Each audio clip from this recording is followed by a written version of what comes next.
Hello.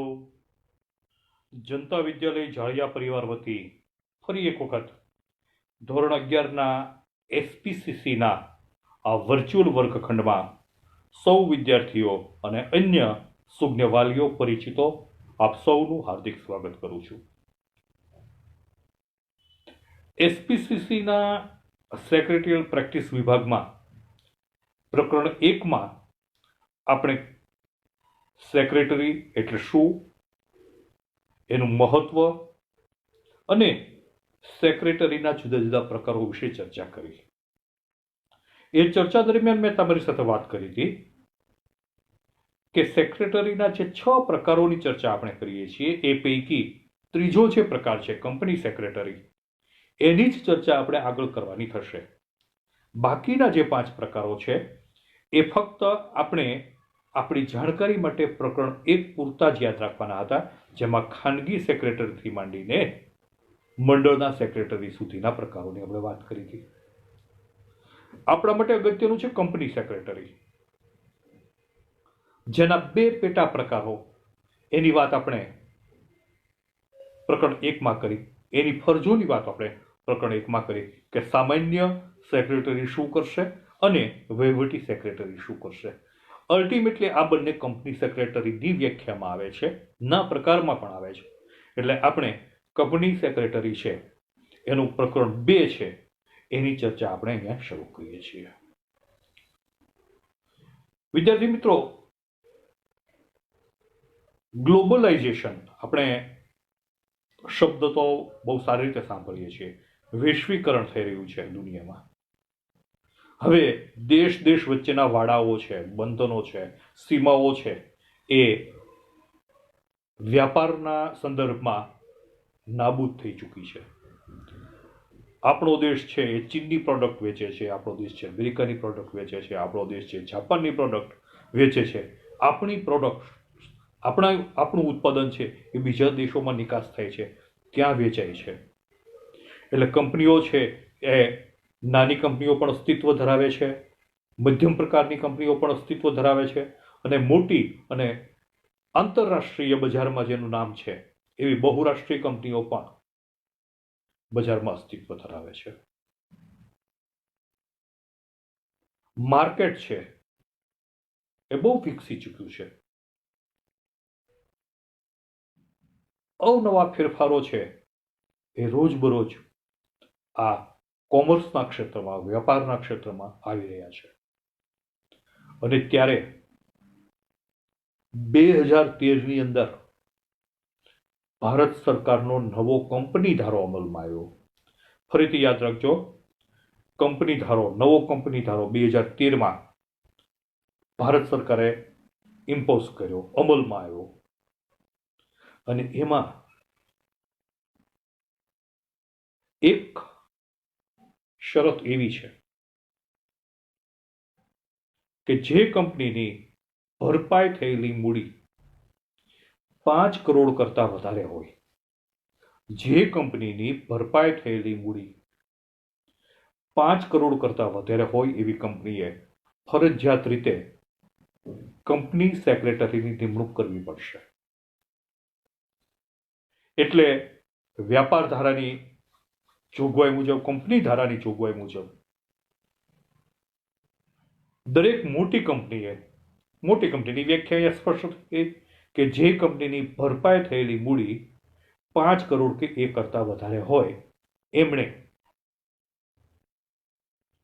Company સેક્રેટરીની નિમણૂક કરવી પડશે. આ જ ધારાની અન્ય એક જોગવાઈ મુજબ કંપની ધારો 2013માં બીજી પણ એક જોગવાઈ કરવામાં આવી છે કે જેમાં 5 વ્યક્તિઓને કંપનીના કી પર્સન તરીકે મૂકવામાં આવ્યા છે.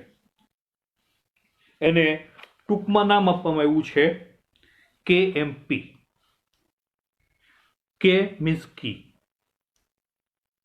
એમ મેનેજરિયલ, કી મેનેજરિયલ પર્સન. 5 કી મેનેજરિયલ પર્સન છે એ કંપનીમાં હોવા જોઈએ. કંપની ધારો કહે છે, કંપની ધારો 2013 મુજબ દરેક આવી કંપનીમાં 5 કી મેનેજરિયલ પર્સન હોવા જોઈએ. આ 5માં કંપની સેક્રેટરી ક્યાં છે એની વાત આપણે કરવાની છે. સૌથી પહેલા ક્રમે આવે છે કંપનીનો મેનેજર. કંપનીનો મેનેજર અથવા તો વહીવટી અધિકારી જે છે, મુખ્ય વહીવટી અધિકારી, અથવા તો એને મેનેજિંગ ડિરેક્ટર કહીએ કે મેનેજર કહીએ, એ પહેલા નંબરે છે. શેમાં?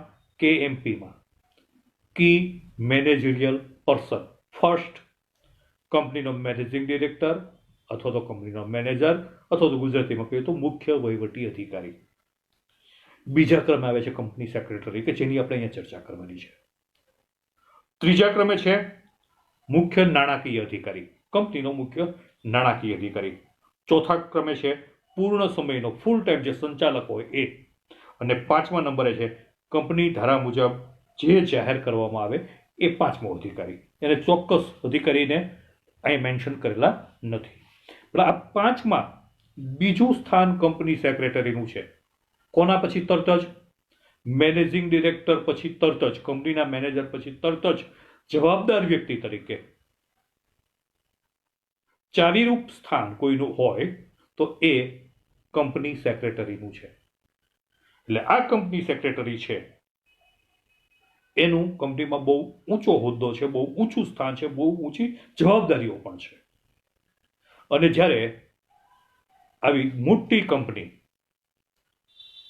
કે જેનું ફલક બહુ વિશાળ છે, એવી કંપનીના કંપની સેક્રેટરી તરીકે જે વ્યક્તિની નિમણૂક થાય એ વ્યક્તિની લાયકાત કેવી હોય છે, એના ગુણ કેવા હોય છે, એમાં કેવા ગુણની અપેક્ષા હોય, એની ચર્ચા આપણે કરવાની છે. તો સૌ પહેલા આજે આપણે આ પ્રકરણમાં ફક્ત એના 12 ગુણની ચર્ચા કરશું. કંપની સેક્રેટરી પાસે અપેક્ષિત એવા 12 ગુણ. સૌથી પહેલું ગુણ છે સુંદર સ્વાસ્થ્ય, હેલ્થ. એ કંપની સેક્રેટરી છે હેલ્ધી હોવો જોઈએ, ભાઈ કે બેન જે હોય તે.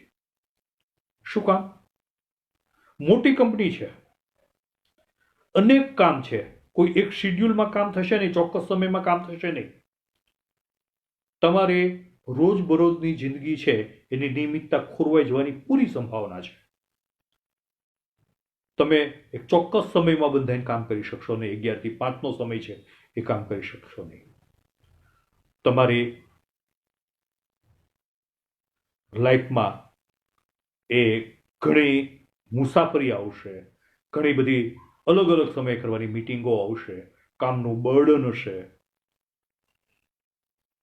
તમારો જમવાનો સમય છે એ કોઈ ચોક્કસ નહીં હોય, તમારો સૂવાનો સમય ચોક્કસ નહીં હોય. આવા સમયે કંપની સેક્રેટરી છે એ હેલ્ધી હોય, એનું સ્વાસ્થ્ય છે એ સરસ હોય, એ ફિઝિકલી ફિટ હોય, એ એનો પહેલો ગુણ છે. કંપની સેક્રેટરી ફિઝિકલી ફિટ હોવું જોઈએ, એનું સ્વાસ્થ્ય સારું હોવું જોઈએ, પોતે હેલ્ધી હોવો જોઈએ. બીજો ગુણ પ્રમાણિકતા. સુંદર સ્વાસ્થ્ય પછી કંપની સેક્રેટરીનો અપેક્ષિત બીજો ગુણ પ્રમાણિકતા. આખી કંપનીનો ભાર એના ઉપર છે. કંપનીના સંચાલકોએ, માલિકોએ એના ઉપર વિશ્વાસ મૂક્યો છે. એની પાસે કંપનીના ઘણા બધા સિક્રેટ, કંપનીની ઘણી બધી ખાનગી વાતો એની પાસે છે. હરીફ કંપનીઓને થી પોતાની કંપનીને આગળ લઈ જવા માટેની ઘણી બધી સ્ટ્રેટેજી જે કંપનીના માલિકોએ વિચારેલી છે એની વિગત એની પાસે છે. કંપનીનો ઘણી બધી નાણાકીય સત્તાઓ એની પાસે છે. આવા સમયે જો અપ્રમાણિક હોય તો કંપની સેક્રેટરી કંપનીને ડૂબાડી શકે છે. એટલે કંપની સેક્રેટરી છે કંપનીને વફાદાર હોય, પ્રમાણિક હોય, પોતાના કામ પ્રત્યે પ્રમાણિક હોય, પોતાની ફરજો પ્રત્યે પ્રમાણિક હોય, એ જરૂરી છે. આ બીજો ગુણ અપેક્ષિત છે. પહેલો ગુણ સુંદર સ્વાસ્થ્ય, બીજો ગુણ પ્રમાણિકતા. ત્રીજો ગુણ છે આકર્ષક વ્યક્તિત્વ. કંપની સેક્રેટરીને તો કેટલી બધી વ્યક્તિઓ સાથે પોતાનું કામ પાડવાનું છે. પોતાની કંપનીના માલિકો સાથે કામ પાડવાનું છે, મોટા મોટા અધિકારીઓ સાથે કામ પાડવાનું છે, પોતાના ગ્રાહકો સાથે કામ પાડવાનું છે, પોતાના એમ્પ્લોયર જે કર્મચારીઓ છે એની સાથે કામ પાડવાનું છે, વકીલો સાથે કામ પાડવાનું છે, જુદી જુદી ઓફિસોમાં કામ કરાવવાનું છે. અનેક વિભાગો સાથે સંકળાયેલી આ વ્યક્તિ છે. એટલે એનું વ્યક્તિત્વ તો પ્રભાવશાળી હોવું જ જોઈએ કે સામેવાળી વ્યક્તિ કે જેની સાથે એને કામ કરવું છે એ એના પ્રભાવમાં આવીને એની સાથે યોગ્ય રીતે વ્યવહાર કરે. કોઈ ઢીલો પોચો વ્યક્તિ છે એ કંપની સેક્રેટરી તરીકે ચાલી શકે નહીં. કંપની સેક્રેટરી પાસે આકર્ષક દેખાવ અને આકર્ષક વ્યક્તિત્વ હોવું જોઈએ. તો 3 ગુણની આપણે વાત કરી, ફરીથી રિપીટ કરતો જાઉં છું. સુંદર સ્વાસ્થ્ય, પ્રમાણિકતા, આકર્ષક વ્યક્તિત્વ અને ચોથું આકર્ષક વ્યક્તિત્વની સાથે જ તેજસ્વી બુદ્ધિ પ્રતિભા. દેખાવ સારો હોય, ઊભો હોય અને વ્યક્તિત્વ સારું દેખાય, પ્રભાવિત કરે, પણ એનામાં જો બુદ્ધિ પ્રતિભા ન હોય, એ કામમાં હોશિયાર ન હોય, તો પણ એ કંપની માટે ફાયદારૂપ નથી. તો આ ચોથો ગુણ, ત્રીજો ગુણ આકર્ષક વ્યક્તિત્વ અને સાથે સાથે ચોથો ગુણ તેજસ્વી બુદ્ધિ પ્રતિભા. 5મો ગુણ decision power, quick decision power, ત્વરિત નિર્ણય શક્તિ. કંપનીના ઘણા બધા પ્રશ્નો એની પાસે એવા આવવાના છે કે જેમાં એણે નિર્ણય લેવાનો છે. નિર્ણય છે એ ઝડપથી લેવાનો છે, કંપનીના હિતમાં લેવાનો છે. એટલે એની જે તેજસ્વી બુદ્ધિ પ્રતિભા છે એની મદદથી એનામાં ત્વરિત નિર્ણય શક્તિ પણ હોવી જોઈએ કે જે કંપનીના હિતમાં એ ઝડપથી નિર્ણય લઈ અને પોતાના જે ફોલોવર છે, નીચેના કર્મચારીઓ છે, એને કહી શકે કે આમ કરવાનું છે, આમ નથી કરવાનું. તો આપણો 5મો ગુણ છે ત્વરિત નિર્ણય શક્તિ. ફરીથી 5 ગુણ યાદ કરી લઈએ. સુંદર સ્વાસ્થ્ય, બીજું પ્રમાણિકતા, ત્રીજું આકર્ષક વ્યક્તિત્વ, ચોથું તેજસ્વી બુદ્ધિ પ્રતિભા અને 5મું ત્વરિત નિર્ણય શક્તિ. 6થો એનો ગુણ અપેક્ષિત છે એ છે વિશ્લેષણ શક્તિ.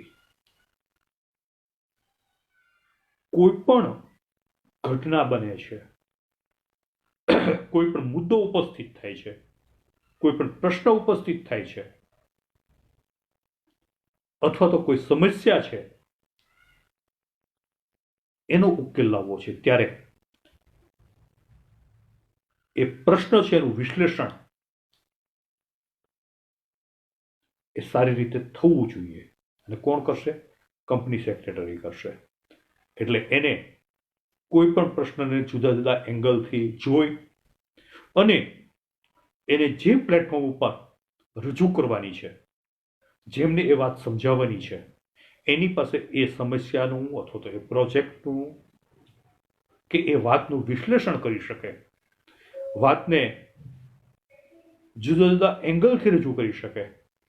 કંપની માટે ક્યાં ફાયદારૂપ છે, ક્યાં ગેરફાયદારૂપ છે, કંપની માટે કેટલું સહાયક છે, કેટલું સહાયક નથી, કંપનીએ કરવું જોઈએ કે ન કરવું જોઈએ, કંપનીના હિતમાં છે કે આમાં કંપનીનો અહિત થાય છે, દરેક બાબતનું વિશ્લેષણ કરી અને એણે કંપનીના માલિકો સુધી કે નીચે હોય તો નીચેના કર્મચારીઓ સુધી કે બોર્ડ ઓફ ડિરેક્ટરમાં કે અધિકારીઓ સુધી જ્યાં પણ જે પ્રકારના પ્રશ્નના વિશ્લેષણની જરૂર હોય એ વિશ્લેષણ કરવાની શક્તિ પણ કંપની સેક્રેટરીમાં જરૂરી છે. ઉત્સાહ,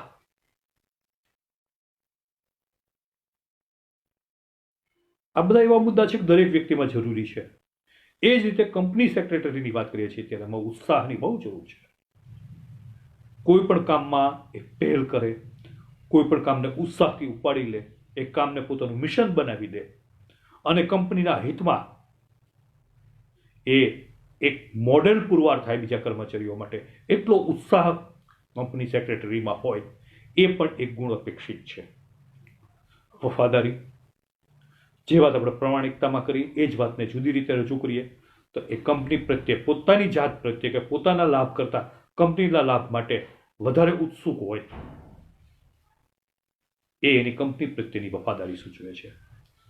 કંપનીને ક્યાં ફાયદો થાય, કંપની કેવી રીતે ઊંચી આવે, કંપનીને કેમ વધુ ને વધુ બેનિફિટ મળે, આ પ્રકારની જેની વૈચારિક તબક્કો જેનો હોય, આ તબક્કે જઈને, આ ઊંચાઈ ઉપર જઈને જે વિચારી શક્તિ હોય, એ વ્યક્તિ કંપનીને વફાદાર હોય.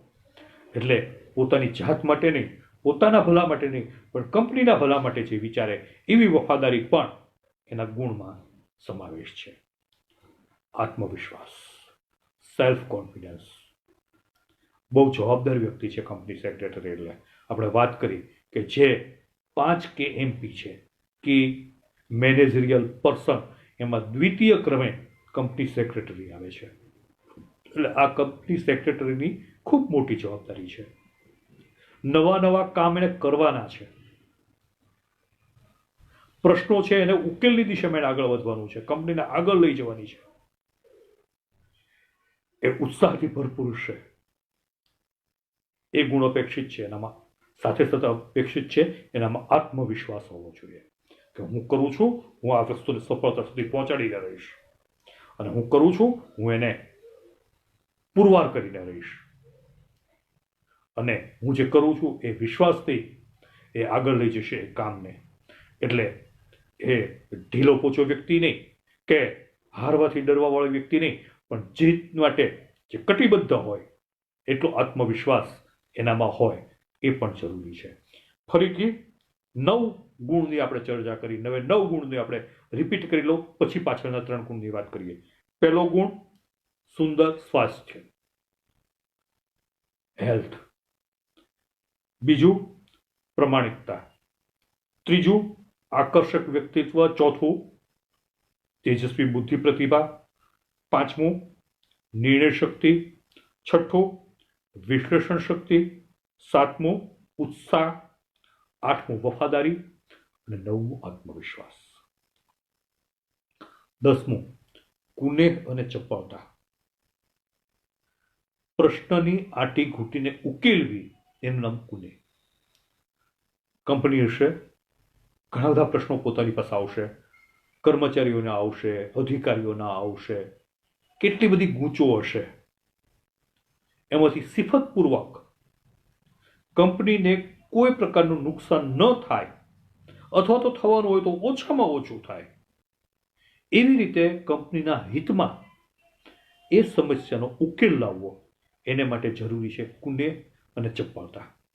આ કુનેહ અને ચપળતા પણ કંપની સેક્રેટરીમાં અપેક્ષિત ગુણમાં આવે છે. દીર્ઘદ્રષ્ટિ, 11મો એનો અપેક્ષિત ગુણ. લાંબા ગાળાનું જોઈ શકતો હોય, કારણ કે કંપની છે એ વર્ષો સુધી આપણે ચલાવવાની છે. કંપની છે એ લાંબા ગાળાના હિત માટે કામ કરતી એક સંસ્થા છે, એને ઉત્તરોત્તર પ્રગતિ કરવાની છે. એટલે આજનો કોઈ નિર્ણય છે એનું ફળ છે 2, 5, 10 વર્ષ પછી પણ મળવાનું છે. તો લાંબા ગાળે કંપનીને ક્યાં ફાયદો થશે, એ પ્રકારના નિર્ણયો લઈ શકવાની જેની ક્ષમતા હોય એ દીર્ઘદ્રષ્ટિ કહેવાય.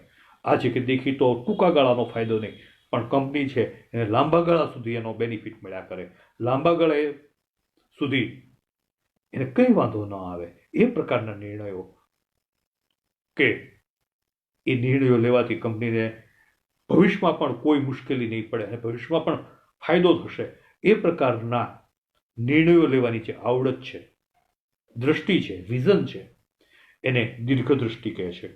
અને સૌથી છેલ્લું એનામાં લીડરશિપ હોવી જોઈએ, કારણ કે એની નીચે બહુ મોટો સ્ટાફ છે, એની નીચે ઘણા બધા કર્મચારીઓ છે.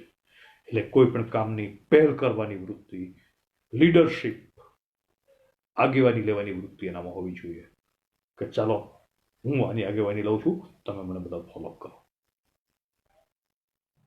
તો કંપની સેક્રેટરી છે એ આ 12 ગુણથી ભરેલી હોવી જોઈએ એવું અપેક્ષિત છે. ફરીથી આપણે વાત કરી લઈએ કયા 12 ગુણ? સુંદર સ્વાસ્થ્ય. કંપની સેક્રેટરી છે એને વારંવાર હાલતા ચાલતા શરદી કફ તાવ આવી જાય, માથું દુખવા માંડે, એવો ન ચાલે. હેલ્ધી હોવો જોઈએ. બદલાતી પરિસ્થિતિ સામે એ પોતાની જાતને ઢાળી શકવો જોઈએ. એ શરીર એનું મજબૂત હોવું જોઈએ, મન મજબૂત હોવું જોઈએ અને શારીરિક રીતે સ્વસ્થ હોવો જોઈએ.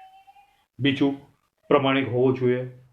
કેટલી બધી કંપનીઓ સાથે કામ કરે છે, કેટલા બધા અધિકારીઓ સાથે કામ કરે છે, કંપનીના ટોપ સિક્રેટ જે છે પોતાની પાસે છે, કંપનીની હરીફોને હંફાવવા માટેની જે સ્ટ્રેટેજી છે એ એની પાસે છે. એટલે પ્રમાણિકતા બીજો મુદ્દો છે એ, અને 8મો મુદ્દો છે વફાદારી. આ 2 મુદ્દા એની પાસે અપેક્ષિત છે. એ એના ગુણ છે, ગુણ હોવા જોઈએ. આકર્ષક વ્યક્તિત્વ.